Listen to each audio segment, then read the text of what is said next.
जय हिंद साथियों, आप लोग कैसे हैं? उम्मीद करता हूँ कि आप लोग बहुत ही बढ़िया होंगे। ठीक है, तो आज की इस वीडियो में हम लोग क्लास 10th के हिंदी जिसके नाम है नागरिक लिपि का कंप्लीट ऑब्जेक्टिव इस वीडियो में आपको हम याद करवाने वाले हैं। तो इस वीडियो में आपको 66 ऑब्जेक्टिव यानी 66 ऑब्जेक्टिव इस वीडियो में याद करवाएंगे, जो कि 2025 के बोर्ड परीक्षा में सीधे आपको टकराने वाला यहाँ से देखने को मिलने वाला। और आप लोग बोर्ड परीक्षा में 100% ऑब्जेक्टिव करके आएंगे अगर आप लोग इस सभी वीडियो को आप लोग देख लेते हैं तब। ओके, तब तक के लिए आप लोग एक बार वीडियो को जरूर दोस्तों के पास शेयर कर दिए। अगर आप लोग चैनल को भी सब्सक्राइब नहीं किए तो चैनल को भी आप लोग जल्दी से जल्दी सब्सक्राइब करके और वीडियो को एक बार अपने भाई बहन के पास जरूर शेयर कर दिएगा। ठीक है, और चैनल के बारे में, एग्जाम प्री चैनल के बारे में जरूर बता दिए कि इसी चैनल पर आपको क्लास 12 के साइंस और आर्ट्स और क्लास 10th के ऑल विषय का आपको ऑब्जेक्टिव मिल रहा है और सब्जेक्टिव भी मिल रहा है, और ओरिजिनल पेपर का भी क्वेश्चन आंसर आपको इसी पर मिलने वाला है। ओके, तो आप लोग जल्दी से जल्दी चैनल को सब्सक्राइब कर लीजिएगा। चलिए तो स्टार्ट करते हैं, ज़्यादा विलम्ब ना करेंगे। आप लोग 5 से 10 सेकंड के अंदर आप लोग आंसर भी बताइएगा। तो देखिएगा चैप्टर नंबर 5 जिसका नाम है नागरी लिपि। नागरी लिपि के जो लेखक है गुणाकर मूले। कौन है? याद रखिएगा, गुणाकर मूले जी इनके लेखक है। ओके, याद रखिएगा। क्वेश्चन नंबर लेते हैं फर्स्ट नंबर की ओर। फर्स्ट नंबर में कह रहा है कि निम्न भाषाओं में से किस भाषा को देवनागरी लिपि में लिखते हैं? बताइएगा, निम्न में से किस भाषाओं को निम्न में से किन भाषाओं को निम्न भाषाओं में से किस भाषा को देवनागरी लिपि में लिखते हैं? तो देवनागरी लिपि में लिखे जाने वाली भाषा आपका हिंदी है। राइट आंसर डी हो जाएगा। नेक्स्ट क्वेश्चन लेते हैं। क्वेश्चन नंबर देखिएगा आप लोग 2 नंबर में कह रहा है कि स्थापत्य की उत्तर भारत की एक विशेष शैली को क्या कहते हैं? तो इसकी एक विशेष शैली को हम लोग नागर शैली कहेंगे। राइट आंसर बी हो जाएगा। 3 नंबर में कह रहा है कि टकसाल शब्द है। टकसाल शब्द क्या है? तो टकसाल शब्द का अर्थ होता है जहाँ सिक्के ढाले जाते हैं। टकसाल का मतलब होता है कि जहाँ सिक्के ढाले जाते हैं उस जगह को क्या कहेंगे? टकसाल। राइट आंसर बी हो जाएगा। क्वेश्चन नंबर 4 में कह रहा है कि किस शासक ने ऐसा सिक्का चलाया जिस पर नागरी लिपि में रामसिंह शब्द अंकित है? बताइएगा, कौन ऐसा शासक था जिन्होंने सिक्का चलाया जिस पर नागरी लिपि में रामसिंह शब्द अंकित है? तो 4 का जो राइट आंसर होगा ऑप्शन नंबर बी हो जाएगा, बादशाह अकबर ने चलाया था। क्वेश्चन नंबर 5 में कह रहा है कि चंद्रगुप्त द्वितीय विक्रमादित्य का व्यक्तिगत नाम क्या था?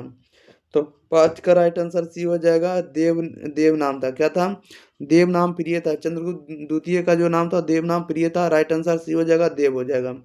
क्वेश्चन नंबर 6 में कह रहा है कि काशी क्या है? तो काशी जो है एक प्रकार की देवनागरी लिपि है। राइट आंसर सी हो जाएगा, बी हो जाएगा। क्या हो जाएगा? बी हो जाएगा, देवनागरी हो जाएगा। क्वेश्चन नंबर देखिएगा 7। कर्नाटक प्रदेश का श्रवण बेलगोल स्थान किसका प्रसिद्ध तीर्थ स्थल है? बताइएगा, राइट आंसर क्या हो जाएगा? तो श्रवण बेलगोला में किसका पवित्र तीर्थ स्थल है? तो 7 का राइट आंसर डी होगा, जैनों का पवित्र स्थल है। नेक्स्ट क्वेश्चन लेते हैं, क्वेश्चन नंबर 8। क्वेश्चन नंबर 8 में कह रहा है कि धारा नगरी का कौन सा शासक अपने विद्यानुराग के लिए इतिहास में प्रसिद्ध है? तो ये प्रसिद्ध आपको परमार शासक भोज प्रसिद्ध है। राइट आंसर सी हो जाएगा। 9 में कह रहा है कि मराठी, नेपाली और नेवारी भाषाओं की लिपि क्या है? इन सभी की लिपि जो आपको देवनागरी लिपि है। राइट आंसर आपका डी हो जाएगा। क्वेश्चन नंबर देखिएगा 10 नंबर में कह रहा है कि गुणाकर मूले ने मिडिल स्तर की पढ़ाई किस भाषा में की? बताइएगा, तो मराठी भाषा में की। राइट आंसर ए हो जाएगा। क्वेश्चन नंबर देखिएगा आप लोग 11 नंबर। कह रहा है कि मूले ने अंग्रेजी व हिंदी की पढ़ाई कहाँ पर की? मूले ने अंग्रेजी व हिंदी की पढ़ाई कहाँ पर की? तो राइट आंसर आपका क्या हो जाएगा? तो सी हो जाएगा, वर्धा में की। नेक्स्ट क्वेश्चन लेते हैं। क्वेश्चन नंबर देखिएगा आप लोग 12 नंबर में। 12 नंबर में कह रहा है नेपाली भाषा किस लिपि में लिखी जाती है? तो नेपाली भाषा भी आपको देवनागरी लिपि में लिखी जाती है। राइट आंसर डी हो जाएगा। 13 में कह रहा है कि ये जो अक्षर लिखा होगा संबंध वर्तमान में किस भाषा से है? तो ये जो लिखी जाती है आपको पता होना चाहिए कि यह लिखी जाने वाली जो भाषा आपको मराठी भाषा में। राइट आंसर बी हो जाएगा। क्या हो जाएगा? बी हो जाएगा। 14 में कह रहा है बांग्ला लिपि प्राचीन नागरी लिपि की है। बताइएगा, बांग्ला लिपि जो प्राचीन नागरी लिपि की क्या है? तो ये एक प्रकार की बहन है। राइट आंसर बी हो जाएगा। नेक्स्ट क्वेश्चन लेते हैं। क्वेश्चन नंबर देखिएगा 15 नंबर की ओर। चलिए 15 नंबर भी आप लोगों के बीच प्रश्न है। 15 नंबर में कह रहा है कि केरल के शासकों के द्वारा सिक्कों पर वीर केरलस शब्द किस लिपि में लिखी गई है, बताइएगा। कह रहा है कि केरल के शासकों के द्वारा सिक्कों पर वीर केरलस शब्द किस लिपि में लिखी गई है, तो यह लिखी गई है नागरी लिपि में। राइट आंसर ये हो जाएगा। 16 में कह रहा है पहले पहल किन राजाओं के लेखों के लिपि को ही नंदी नागरी नाम दिया गया, तो ये किस में दिया गया, तो यह दिया गया आपको विजयनगर के राजाओं को दिया गया। राइट आंसर बी हो जाएगा। क्वेश्चन नंबर 17 देखिए फिर से रिपीट हो गया। कह रहा है टकसाल का संबंध है, तो टकसाल जो आपको किससे संबंधित है, तो सिक्का से संबंधित है। राइट आंसर ये हो जाएगा। 18 में कह रहा है कि श्रवण बेलगोला स्थान का संबंध है, तो श्रवण बेलगोला का जो संबंध है आपको जैन धर्म से। राइट आंसर ए हो जाएगा। नेक्स्ट क्वेश्चन लेते हैं। क्वेश्चन नंबर देखिएगा 19 नंबर की ओर। नागरिक लिपि शीर्षक निबंध के निबंधकार हैं। नागरिक लिपि शीर्षक निबंध के निबंधकार कौन हैं, तो गुणाकर मूल्य है। राइट आंसर ये हो जाएगा। 20 में करा नागरिक लिपि शीर्षक पाठ किस पुस्तक से लिया गया है, तो यह लिया गया आपको भारतीय लिपियों की कहानियों से। राइट आंसर बी हो जाएगा। क्वेश्चन नंबर देखिएगा आप लोग 21 नंबर में कह रहा है कि मराठी भाषा की कौन सी लिपि है, बताइएगा। मराठी भाषा की कौन सी लिपि है, तो देवनागरी लिपि है। राइट आंसर सी हो जाएगा। 22 नंबर में कह रहा है कि सिद्धम क्या है, तो सिद्धम जो एक प्रकार की लिपि है। राइट आंसर डी हो जाएगा। 23 में कह रहा है किसे देवनागरी की संज्ञा दी गई है, बताइएगा। देवनागरी की संज्ञा किसे दी गई, तो काशी नगर को दी गई। राइट आंसर बी हो जाएगा। क्वेश्चन नंबर देखिएगा आप लोग 24 नंबर की ओर।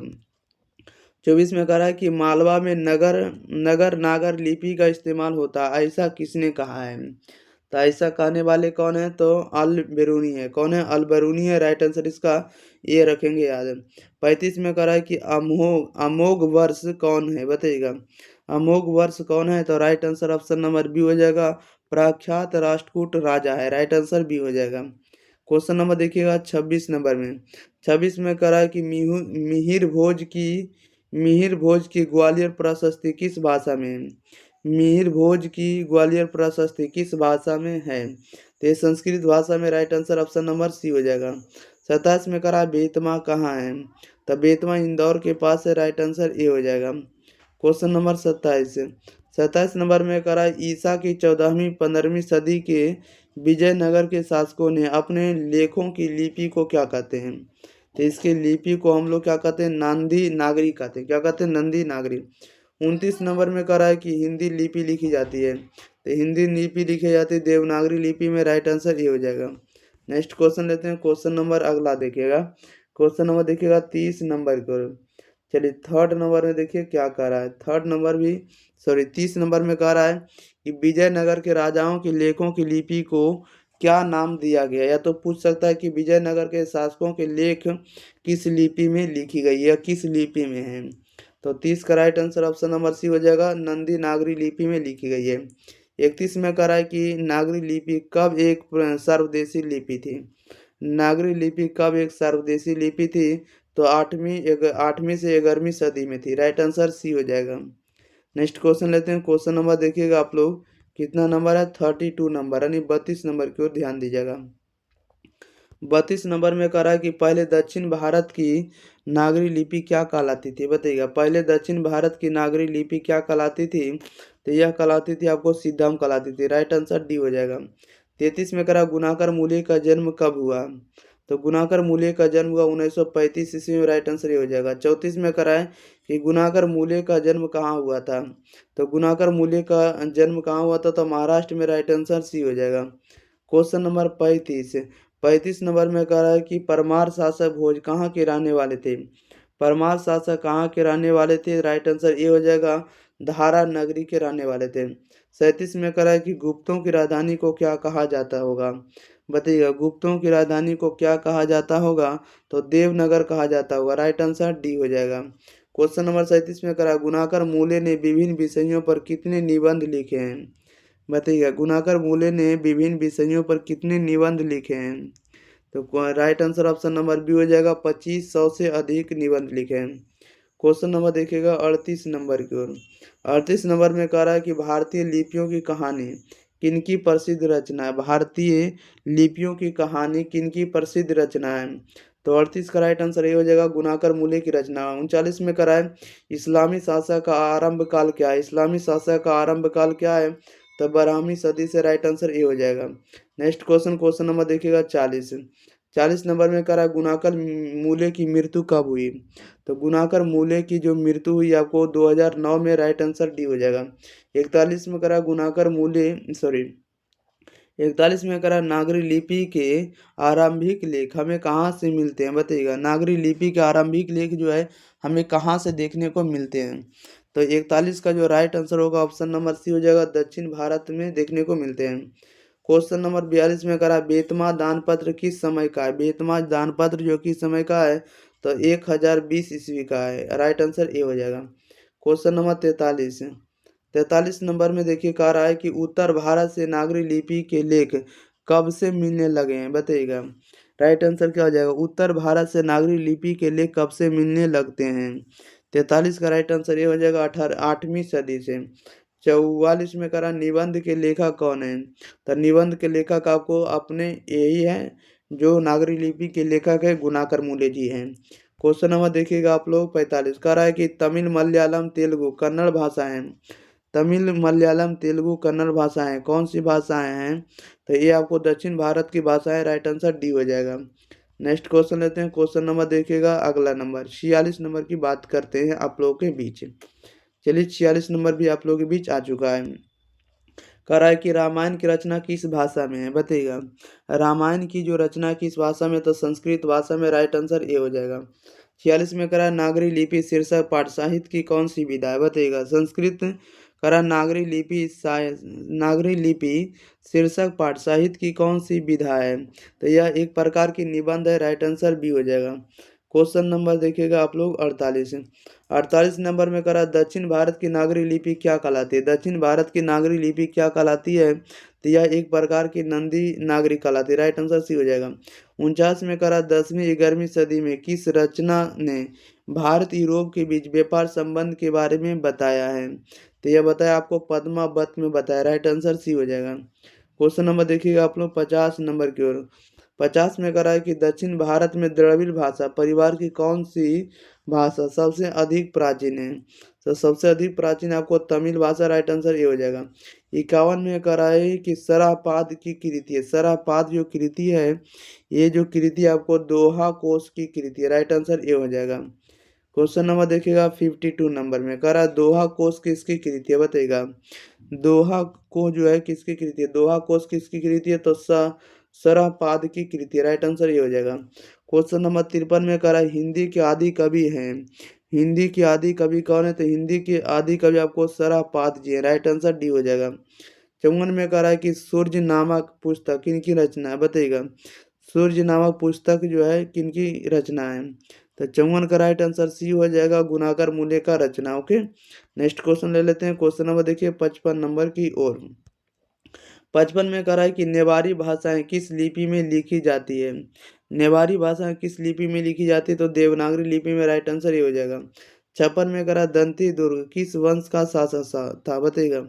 दंती दुर्ग जो था किस वंश का शासक था, तो राइट आंसर ये हो जाएगा राष्ट्रकूट वंश का राजा था।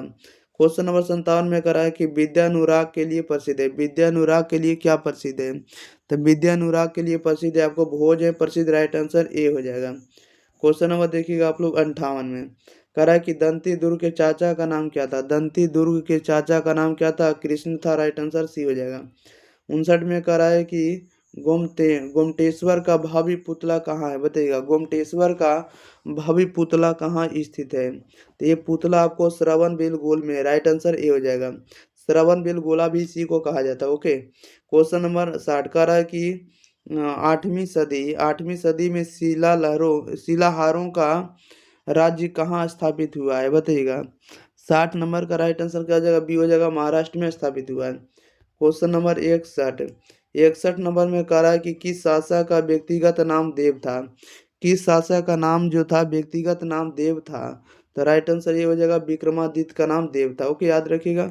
नेक्स्ट क्वेश्चन ले लेते हैं, क्वेश्चन नंबर देखिएगा आप लोग कितना नंबर है, तो 62 नंबर की ओर। चलिए 62 नंबर आप लोगों के बीच आ गया है। कह रहा है एलोरा के, देखिएगा, चलिए थोड़ा वेट करिएगा। बताइएगा 62 नंबर में क्या हो जाएगा सही जवाब। 62 नंबर में कह रहा है कि एलोरा के कैलाश मंदिर किस वंश के शासकों ने बनवाया था, बताइएगा। एलोरा के कैलाश मंदिर किस वंश के शासकों ने बनवाया था, तो यह बनवाया था आपको राष्ट्रकूट राजा दंती दुर्ग ने बनाया था। 63 में कह रहा है कि राष्ट्रकूट की नई राजधानी कहाँ थी, बताइएगा। राष्ट्रकूट की नई राजधानी कहाँ थी, तो मान्य खेट थी। राइट आंसर ए हो जाएगा। क्वेश्चन नंबर देखिएगा आप लोग 64 नंबर में। 64 नंबर में कह रहा है कि गणित सार संग्रह की रचना किसने किया था, बताइए। गणित सार संग्रह की रचना किसने किया था, तो महावीराचार्य ने किया था। राइट आंसर बी हो जाएगा। ओके। 65 में कह रहा है कि गंग वंश के शासकों का संबंध वर्तमान के किस क्षेत्र से था। गंग वंश के शासकों का संबंध वर्तमान के किस क्षेत्र से था, तो राइट आंसर ए हो जाएगा, उड़ीसा से था। क्वेश्चन नंबर 66 में कह रहा है कि ब्राह्मी शैली का प्रचलन भी था। कहाँ था ब्राह्मी शैली का प्रचलन, जो था आपको उड़ीसा में था। ओके, याद रखिएगा ब्राह्मी शैली का प्रचलन कहाँ था, तो उड़ीसा में था। राइट आंसर सी हो जाएगा। चलिए, तो इस वीडियो में आपको जितना ऑब्जेक्टिव बताए हैं सभी ऑब्जेक्टिव हम आपको याद करवा दिए। तब तक के लिए आप लोग इस वीडियो को अपने दोस्त के पास, अपने भाई बहन के पास जरूर शेयर करिएगा। किसी भी सोशल मीडिया पर आप लोग को स्टेटस जरूर लगाना है, जैसे व्हाट्सअप हो गया, फेसबुक हो गया, ट्विटर हो गया। आप लोग जो भी सोशल मीडिया का यूज करते हैं, आप लोग व्हाट्सअप पर आप लोग स्टेटस, फेसबुक पर स्टेटस जरूर लगा दिया करिएगा, ठीक है। और साथ ही साथ अगर आप लोग चैनल को सब्सक्राइब नहीं किए तो चैनल को सब्सक्राइब कर लीजिएगा, क्योंकि इसी चैनल पर आप लोगों को ओरिजिनल पेपर आपको क्लास 10th और क्लास 12th दोनों का इस पर दिया जाएगा, आंसर की और सब्जेक्टिव भी और ऑब्जेक्टिव। ओके, इसलिए आप लोग जल्दी से जल्दी सब्सक्राइब करिए, आपको एग्जाम से पहले दिया जाएगा। ओके, चलिए तो मिलते हैं हम लोग अगले वीडियो के साथ। तब तक के लिए thank you for watching this video. धन्यवाद।